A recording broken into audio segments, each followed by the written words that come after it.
Alienação parental, espécies. Então nós temos alguns critérios para identificar algumas ocorrências de alienação parental. Então, determinadas alienações parentais, elas permitem que a gente reúna elas num grupo, outras em outro grupo. Então, no primeiro grupo aí de espécies, a gente vai considerar os atos praticados pelo alienador. O que o alienador faz? Quais são as práticas dele? Então, o alienador, ele pode fazer o quê? Primeira espécie, considerando a prática dos atos pelo alienador. Ele pode promover investidas desqualificadoras, certo? Ele promove uma campanha de desqualificação da conduta do genitor no exercício da paternidade ou da maternidade. Então, nessa campanha, ele pode falar muita coisa, às vezes coisas absurdas, certo? Nessa campanha, então, para desqualificar. Que em determinado momento deveria agir o pai, que o pai não saiu em defesa do filho, que o pai praticou algum ato contra a pessoa do filho, contra a intimidade do filho. Então, ele vai criando com essa investida aí, promove uma campanha, e o filho tem um dos pais, os dois pais, como porto seguro de verdade. E é essa verdade aí que está sendo prejudicada com a atitude do alienador. O alienador, então, como segunda espécie, ele pode criar empecilhos para a visitação ou para que o pai ou a mãe esteja com o filho nesse período de visitação. Então ele dificulta o exercício da autoridade parental, certo? Esses empecilhos que ele cria aí para dificultar a autoridade. Minha mãe falou que pode, tudo que ele vai falar que não pode, a mãe fala que pode, se a mãe tem a guarda. Se o pai tem a guarda, tudo que a mãe fala, meu pai falou que pode, então acaba criando situação, criando empecilho para que o pai exerça sua autoridade dentro do poder familiar, né? Terceira espécie, evitar contatos. Mesmo na hora do direito de visita, o alienador cria alguns obstáculos que evitem os contatos entre o visitante, por exemplo, e o filho, não é? Para dificultar esses contatos com a criança e com o adolescente do genitor. Então, ele busca evitar com qualquer motivação. Em quarto lugar, ele evita o convívio. Então, o contato e o convívio, vamos diferenciar. Eu só quero dar uma olhadinha no filho na frente da escola. Aí, o que ele faz? Ele, sabendo disso, ele busca o filho mais cedo na escola, para o pai ou a mãe não passar lá para ver o filho. O alienador faz isso. Aí ele vai estar na festinha de fulano, eu conheço, os pais dele são meus amigos, tal, eu irei lá, mas vou chegar umas 5 horas. Então o pai já recolhe, a mãe já recolhe o filho 4h30, ou não permite que o filho vá lá, certo? Aí evitando o contato.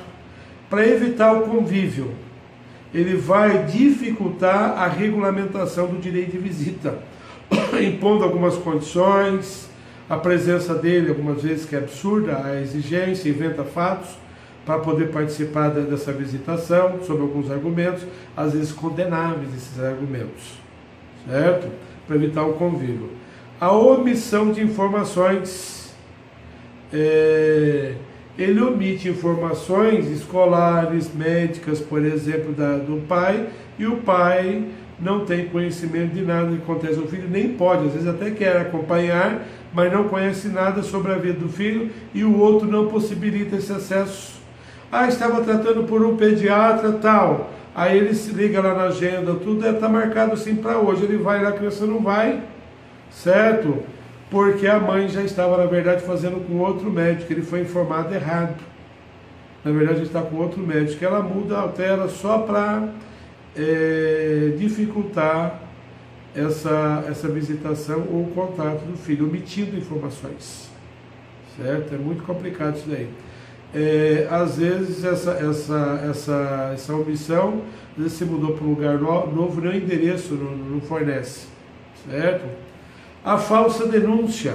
O que seria a falsa denúncia? Né? o alienador apresenta uma falsa denúncia de um fato com relação a outro genitor, pode ser contra ele, contra os seus familiares ou contra os avós, para dificultar o quê? Esse exercício do direito de visita, do direito de contato com o filho, com a criança ou adolescente, que é importante, na verdade, esse contato. Então, às vezes, o avô bebe, o avô fuma, o irmão está fazendo coisa errada, ele não pode ir lá, você entendeu? Então inventa isso daí para dificultar, para dizer que ele está no meio insalubre, né, o filho. Então isso é muito terrível, essa situação aí. É dificultar o convívio. Esse dificultar aqui o convívio não tem muito a ver, ou tem a ver sim, mas é diferente, do caso de evitar o convívio, porque lá se evita tomando atos preventivos. Quando se dificulta, o que se faz?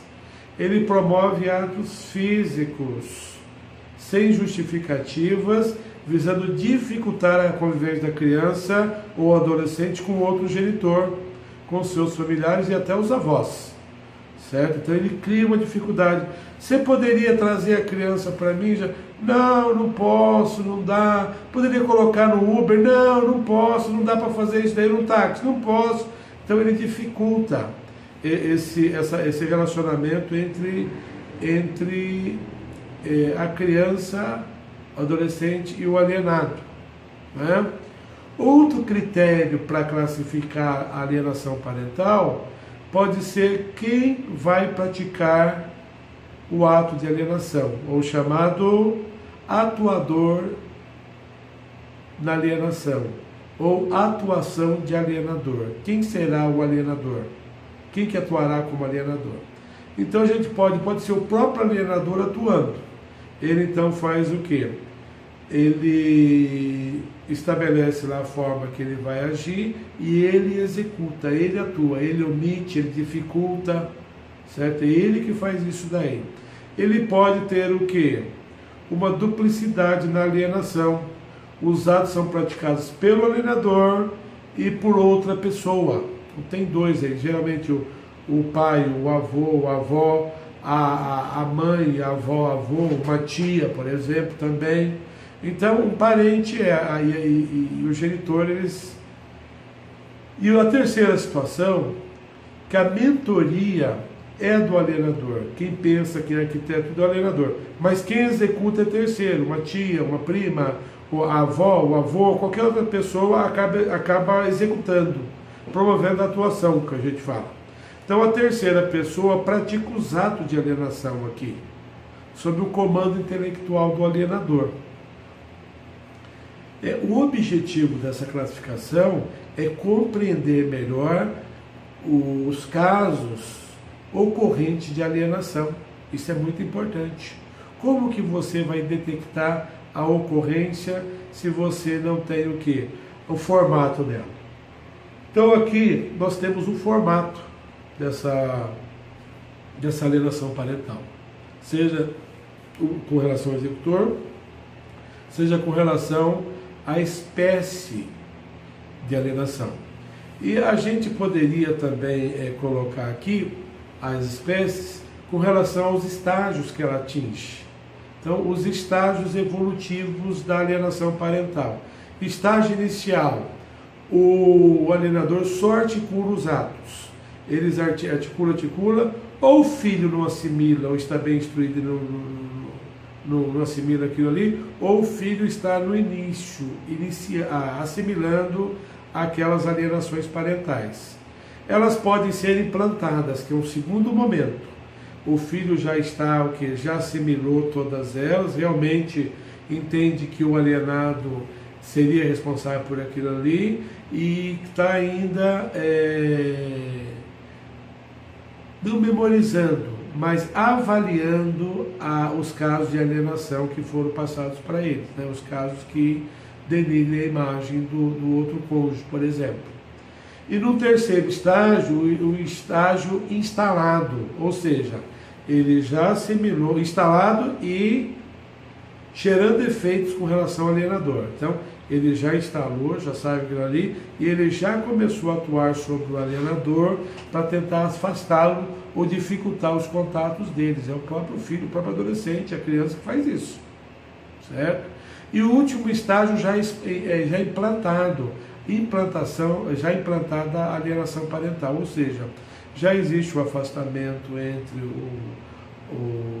o alienado e o adolescente ou a criança, e aí seria o último estágio, certo?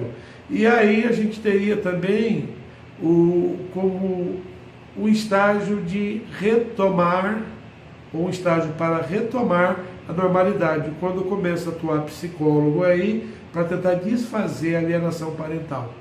Então esses daí seriam os estágios da alienação parental. Então por esse vídeo era isso daí. Muito obrigado.